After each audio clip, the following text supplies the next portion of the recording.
பெரிய பொருளாதார சிக்கல் இந்த எண்ணெய் விலையேற்றத்தால் ஆமா. இருக்குன்னா இருக்கு. ஒரு மாசத்துக்கு இந்த அரசு மானியம் இல்லைன்னு வச்சுக்குவோம்.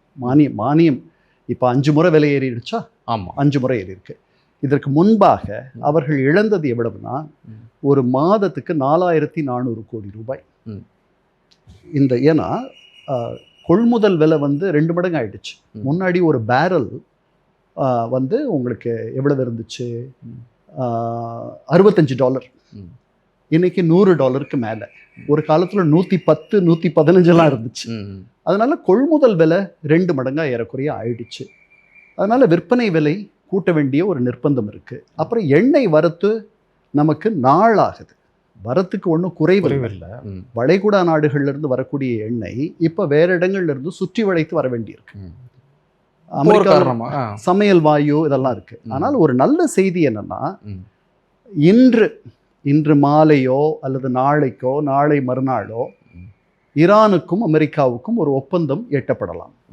அது வந்து எட்டப்படக்கூடிய நிச்சயம் நாளைக்கு நிச்சயம் நடக்க போகுது. 2 வீட்டுக்கும் மத்தியிலன்னு சொல்ற அளவுக்கு இருக்கு. அந்த அளவுக்கு முற்றி வந்திருக்கிறது, கனிந்து வந்திருக்கிறது. அதனால அந்த எண்ணெய் சிக்கல் என்பது சில மாதங்களில் சரியாகிவிடும். சமையல் வாயு சிக்கலும் அதே மாதிரி சரியாகிவிடும்.